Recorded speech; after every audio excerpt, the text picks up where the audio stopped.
네, 보신 것처럼 경주 산불도 아직 진화 작업이 진행 중이고요. 밤사이 부산에서도 산불이 발생했습니다. 산불 상황 전문가와 짚어보겠습니다. 이영주 경일대 소방방지학부 교수 연결합니다. 교수님 나와 계십니까? 네, 안녕하십니까. 네. 자, 먼저 경주 산불부터 짚어보겠습니다. 어제 오후에 주불이 진화됐다가 밤사이에 다시 번지기도 했는데요. 어떻습니까? 지금은 안심해도 되는 상황일까요? 예, 완벽하게 진압이 완료될 때까지는 안심한다는 얘기는 하기는 좀 어려울 것 같고요. 다만 네. 이제 어저께 저녁 늦게 오후 6시경에 주불 진화를 선언을 했는데 불과 한 2시간 만에 강한 강풍으로 이제 재발화가 됐었거든요. 네. 근데 밤사이에 조금 더 적극적인 어떤 진압 작업도 이루어지면서 지금은 상당 부분 진압이 이루어진 것으로 이렇게 이제 알려지고 있는데요.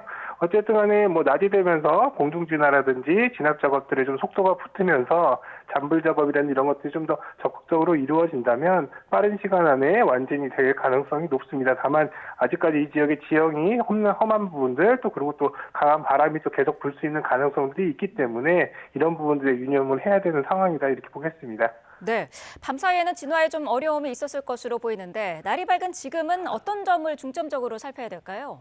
네, 밤사이에 상당 부분 주불은 진압이 된 것으로 이렇게 확인이 되기 때문에 잔불 제거라든지 이런 부분들을 적극적으로 할 텐데요. 그럼에도 불구하고 지금 어쨌든 공중진화라든지 헬기를 이용한 공중진화 작업들 또 적극적으로 이제 진행을 할 상황입니다. 다만 이제 어제도 주불 진압을 하는 과정에서 송전탑이라든지 또 송전선 이런 것들 때문에 헬기 운행에 제약이 상당히 있었거든요.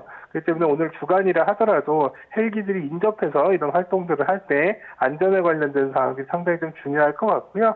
또 강한 바람이 불기 이전에 오전 시간대에 조금 더 적극적으로 진압 작업의 속도를 좀 많이 올려놓는 것이 중요하지 않을까 싶습니다. 네, 소방청이 어제 오전과 오후 두 차례에 걸쳐서 국가소방동원령을 내리기도 했는데 이 국가소방동원령은 어떤 경우에 내려지는 건가요?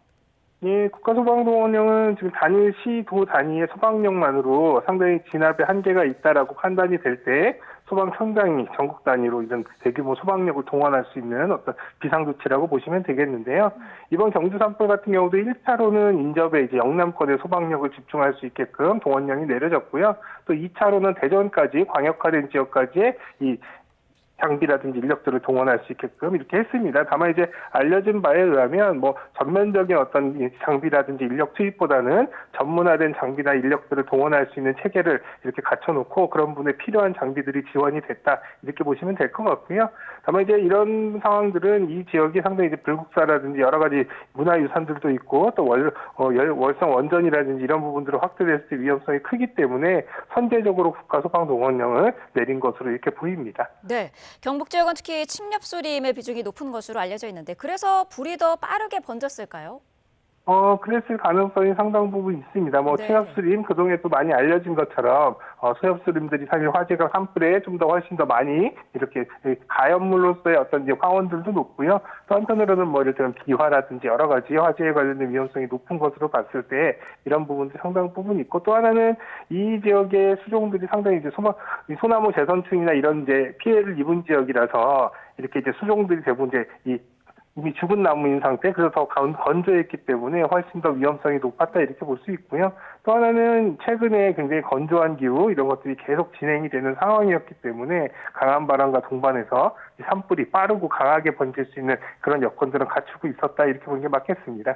네, 정확한 화재 원인은 조사가 필요하겠습니다만은 이 송전 설비 고압선에서 발생한 스파크가 아직까지는 원인으로 추정이 되고 있습니다. 가능성이 크다고 보시나요?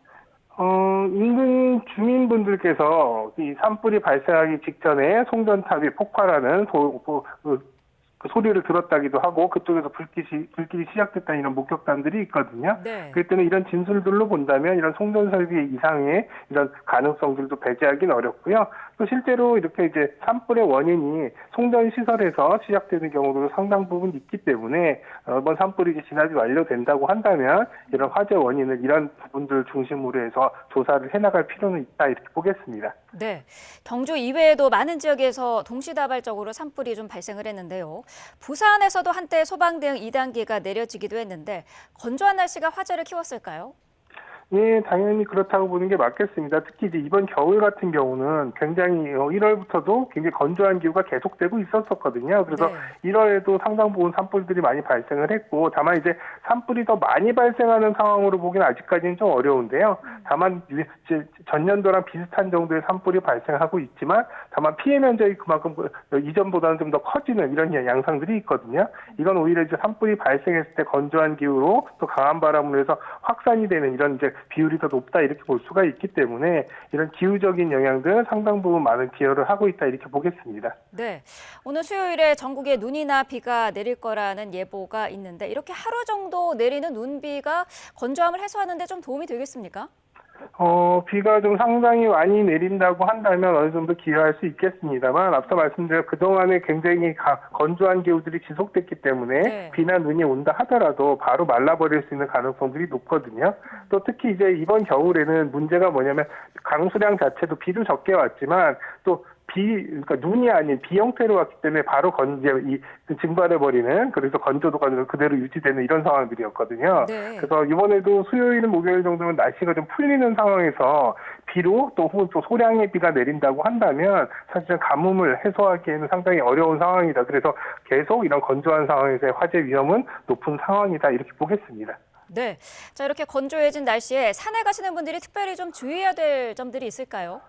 예, 실제로 우리나라의 산불의 거의 90% 이상이 사람에 의한 실화라든지 사람에 의해서 발생하는 것들이거든요. 그러니까 사람이 조심만 한다면 상당 부분의 산불들은 예방할 수 있다는 측면에서 이런 건조한 시기에 이런 산불에 대한 예방 정말 좀 엄격하게 하셔야 되겠는데요. 기본적으로 산에 가시는 분들, 이를테면 불을 피운다거나 또 불을 피울 수 있는 도구를 가져간다거나 이런 것들은 절대 하시면 안 되겠고요. 또 기본적으로 또 생활 하시는 분 말고도 산 인근 지역에 사시는 주민분들, 이런 분들도 밭두렁이라든지 또 농부산 폐기물들을 태운다든지 이런 소각행위 이런 것들은 절대 하시면 안 되겠습니다. 또 한편으로는 이런 것들이 실제로 최근에는 일반 민가에서 화재가 이런 산불로 이어지는 경우들도 있기 때문에 이러한 시기에는 가정 내에서의 산불 화재 예방이라는 이런 부분들 좀 더 각별히 신경 써주시면 좋겠습니다. 네.